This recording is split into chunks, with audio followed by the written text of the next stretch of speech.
Morning guys, welcome back to the channel. In today's video, I'm going to take you along as I set up for one of my regular markets that's based in Castle Hill. The last time I shared a market setup video, you guys seemed to really enjoy that, and I got a lot of questions about things that I used in my market stall, my displays, my setup, and so on. I thought it would be easier to just film a video and tell you where I got a few different pieces from. Now, bear in mind, my setup is pretty dynamic. It changes quite frequently. It depends on the spot that we're allocated at a market, whether it's a corner spot, what direction the people seem to take, so flow or footfall. And there's a bunch of other factors that go into consideration before I decide what sort of a setup I'm going to use on that particular day. So let's go back in time to market day and have a look at the setup. If you've got any questions, if I've missed out on anything, if there's anything that you'd like to know that I haven't touched upon, feel free to leave me a comment and let me know, and I'll do my best to get back to you as soon as I can. If you haven't seen my previous market setup video, I'll leave it linked for you in the description box below so you can go check that out as well. Yeah, and if you haven't done so already, I'd really love for you to subscribe to my channel.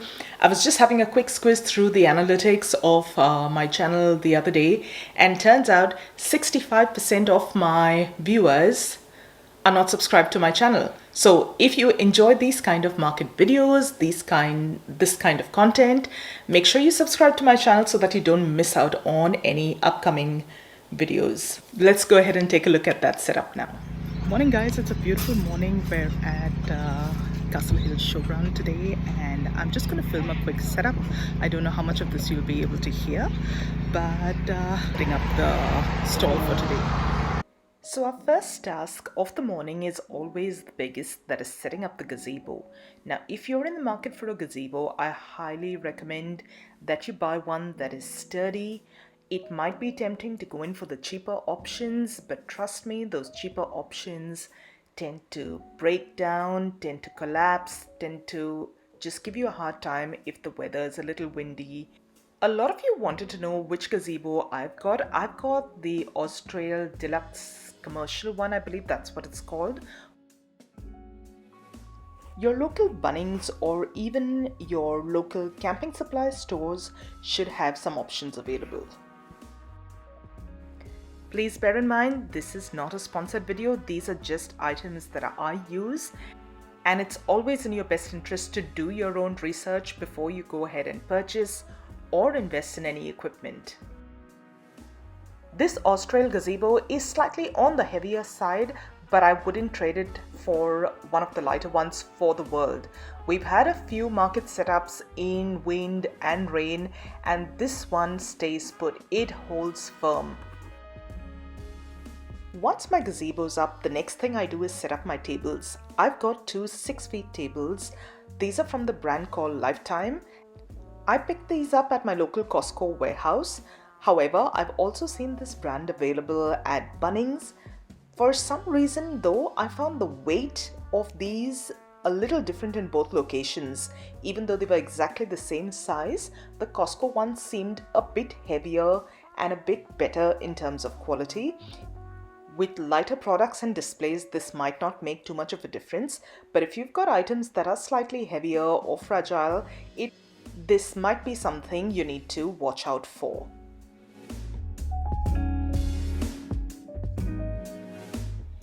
Next up are the tablecloths. With the tablecloths, I find it's very important to have tablecloths that go all the way to the ground, full length ones. This way you can stack your excess stock, your packaging material, and all other bits and pieces under the table and still have a neat, clear front where none of these bits and pieces are visible to customers and patrons of the market that might walk by. I just think it looks a lot more professional and clean.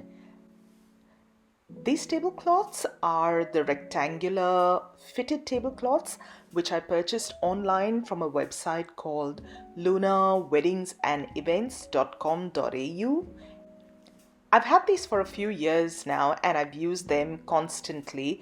I really love the way they look. What I don't love is the fact that these need to be ironed. At least I like ironing them, and that does take up a little bit of time. But at the moment, really happy with the look that it gives my stall. They've got these in a bunch of different sizes and colors. Just a little tip from me, while purchasing your tablecloths, make sure that they don't clash with your products. I would personally go in for something neutral, like a white or a black or even a taupe. This ensures that your products are the star of the show. And now it's just a matter of setting up your product displays and your actual products. I had a few questions about where I got my displays and my props from, where I tend to buy these. Honestly, I keep an eye out for this anywhere and everywhere I go. You never know what you find, and sometimes you find the most perfect display pieces in the most random places. My pegboard display that I use for my scrunchies is one that I picked up from Kmart, and these little skates or the stand, my husband whipped them up for me. I used to have hinges on the back of the display before, but in windy conditions I found that they didn't hold up too well. These have never caused me any trouble with the wind, and I'm really happy with how steady they make that pegboard. In this clip, if you find that things are looking a little different, we decided to flip the tables over from one side to the other, and that's why you see a slightly different layout here. I also had a few questions about this headband display that I use for my twist headbands. I purchased this from a retail display outlet called Shop for Shops. They're based in Alexandria in Sydney. I also believe they have a website where you might be able to find some of their products. This particular display has 3 levels of prongs. I used to use all 3 of them in the past, but I found that just cluttered up the display a little. So I've dropped that down a level and now just have 2 levels of prongs for my headband display. I'm hoping I can find a bigger display for these headbands really soon, because I've got lots of gorgeous options and I can't always have all of the designs on display at the given time because of the limitations of this particular one. If you've got any tips on where I can find one of those, please leave me a comment, let me know. Help out others that might be also looking for similar options. It's all about community and helping each other out. If you've seen my reels or stories or even some of my previous market vlogs, you'll notice that I use a few baskets around my display. Now these baskets I usually pick up on the go wherever I see a good one that will fit the product or suit the product. I go ahead and I pick them up. I believe these ones I picked up from Kmart a while ago. You can also find some really nice baskets at Target. Back to my scrunchy pegboard. While the pegboard came with a few dowels or prongs on which to display the scrunchies, they were not even close to enough for all of the products that I have or all of the grooves on the pegboard. So we just ended up making a few more. I purchased a dowel from Bunnings and we cut them down to size at home and sanded them down. You guys seem to really like this white little display that I use for my wired headbands. This one, my husband designed and built for me. We picked up materials from Bunnings and then he just designed all of it out, right down to the measurements and everything, and put it all together. We just gave it a couple of coats of some chalk paint from Kmart, and ended up with this particular display. This was the first time he put together something this intricate, and while it serves the purpose, there were a few lessons that we learned along the way. He's probably going to end up building me another slightly more sturdy one that's also fit for purpose and make a few adjustments with the measurements. Now I know some of you wanted to see the process of building it. I'm not sure if I'll be able to capture that anytime soon because this one does the job perfectly for me at the moment. At any market, while you're going to be on your feet, most of the time it's also important to have chairs available because you will need to take a rest every once in a while. It's just going to make your life a whole lot easier. Our chairs are bought from two different places. They're two different styles. One was picked up from Anaconda, that's an Australian one, the blue one, and the other one was a camping chair from Aldi of all places. The boxes that I use to transport my product are bought from a couple of different places. I picked up some from Kmart and some from the reject shop as well.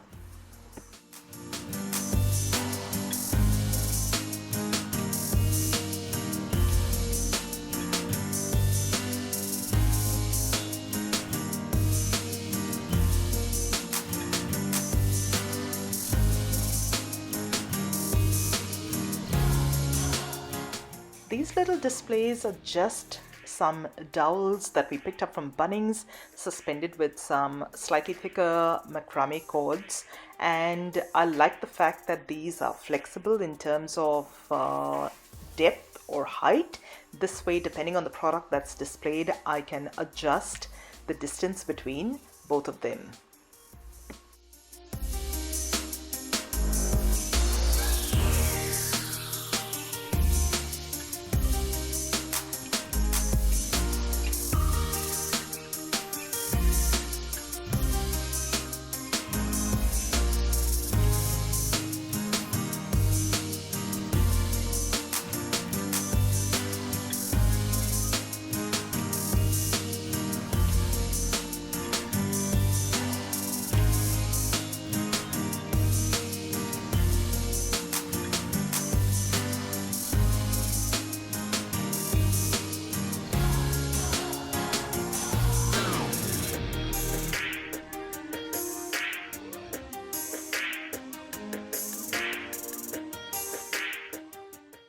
My banner as well as my marketing supplies, that is my business cards and such, are all from Vistaprint. I'm hoping to get a bigger banner in the near future. This one's a little one, but it does the job for the time being. So we're all set up for today. I'll give you a quick look around and show you the setup for today.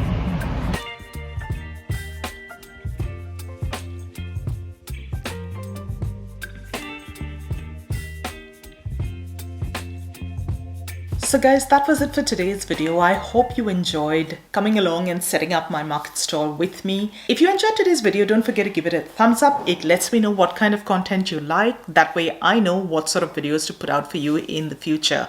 And yeah, if you haven't done so already, consider subscribing to my channel. Thank you so much for joining me today. I'll see you really soon in the next video. Till then, take care. Bye-bye.